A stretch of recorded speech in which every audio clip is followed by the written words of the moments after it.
Yeovil, England, and a bird's-eye view of an industrial giant, AgustaWestland.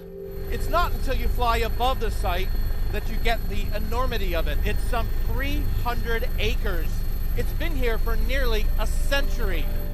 And this is what we're here to see.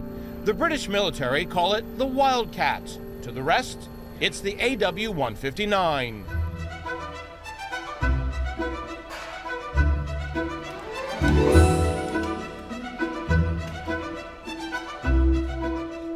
Aircraft that are in the heart of a battle are bespoke military applications with their own defensive aids, their own weapon systems and such like. But 80% of military application can be done by a commercial aircraft that's missionized to meet 80% of the requirement. Missioning a helicopter relies on several crucial components. The managing director, Ray Edwards, calls them the crown jewels. Electronics, or the mission equipment integration, in the design and build of the transmission system and in the design and build of the blades. More of the man hours are spent in the design activity and in the detail manufacturing capabilities. Design is where this aircraft is truly cutting edge.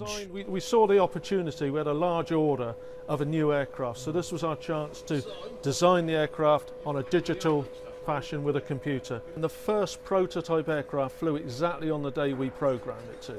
Now, in the past, that would have been pretty well impossible to achieve. And they got a clash detect system which they can monitor and say, you know, that loom is trying to go through this metal and it won't fit.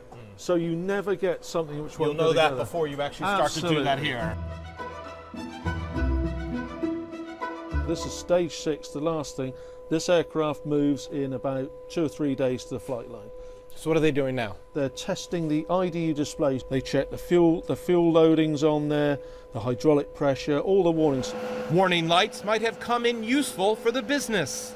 AgustaWestland is currently facing corruption allegations related to an Indian contract. The Indian government has frozen payments. We are supporting all the investigations. There is no reference to any poor performance of the helicopter. And in 2011, AgustaWestland had to lay off almost 400 staff as cuts in the British defense budget hit hard. 2 years on, that battle is far from won. Everybody on this site fully understands that if we don't improve, we won't have a future, or the future will be a limited affair. So it really is always just getting 3,500 people rowing the boat in the same direction so we continually improve what we need to do. If needed, he says, this factory could triple capacity. They can only hope eventually demand will provide that vital lift. Jim Bolden, CNN, Yeovil, England.